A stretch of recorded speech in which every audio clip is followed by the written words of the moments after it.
ជាយូរមកហើយថាការជាសះស្បើយគឺត្រូវភ្លេចបងឲ្យបានថាថ្ងៃណាមួយ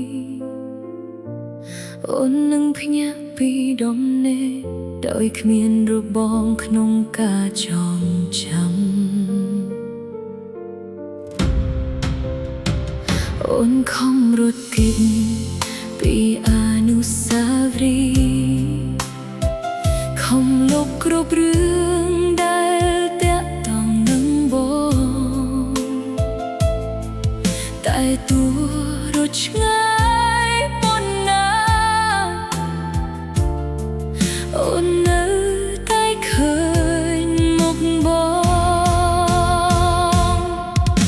រហូតដល់យប់ស្ងប់ស្ងាត់មួយការពិតបានមកដល់ដូចសំឡេងសឹកក្នុងភាពពងឹតហើយដល់លែងបេះដូងអូនគោលដៅមិនមែនភ្លេចបងទេគោលដៅគឺរស់បានទៅមុខឆ្លងកាត់ការឈឺចាប់ទាំងអស់ហើយរក្សាបេះដូងឲ្យនៅរស់គោលដៅមិនមែនឈប់ស្រឡាញ់បងឬលុបរឿងយើងចោលតែជាការរៀនរស់ដោយមិនបាត់បង់ខ្លួនឯងព្រោះតែបងអនុស្សាវរីយ៍ខ្លះនៅតែត្រឡប់មកគោរពអូនពេលភ្លៀងធ្លាក់ឬពេលដើរផ្លូវឯកាបတ်ចម្រៀងខ្លះនៅតែនាំអូនត្រឡប់ទៅកន្លែងដែលមានតែយើងពីរនាក់តែថ្ងៃនេះវាមិនឈឺដូចមុនទៀតទេវាមិនបំបែកបេះដូងអូនទៀតទេវាគ្រាន់តែជាសំឡេងរំលឹកស្រាលនៅក្នុងចិត្ត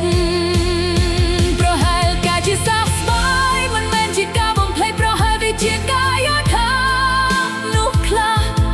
នៅតែស្ថិតក្នុងព្រលឹងយើងទោះនិយាយពីក្លៀហើយក៏ដោយគោលដៅមិនមែនភ្លេចបងទេឬធ្វើដូចជាបងមិនសំខាន់បងជាផ្នែកមួយនៃជីវិតអូនទោះចំបាញ់ចប់ត្រូវបែកបាត់គោលដៅមិនមែនឈប់ស្រឡាញ់បងតែជាការមើលឃើញថាអូនក៏សមនឹងទទួលបានសេចក្តីសុខនិងក្តីសង្ឃឹមដែរអូនចំណាយពេលយប់រយប់ជាមួយអារម្មណ៍ខ្លួនឯងខំលុបអ្វីដែលមិនអាចលុបបានទាំងដែលចម្លើយពិតប្រាប់ដល់គឺទុកវាឲ្យនៅទីនោះមិនមែនជាឈរបាក់ចងបេះដូងមិនមែនជាទឹកភ្នែកតែត្រូវលាក់តែជាផុសតាមួយថាអូនធ្លាប់ស្រឡាញ់ពិតហើយបានជាយាមអត់ពីចិន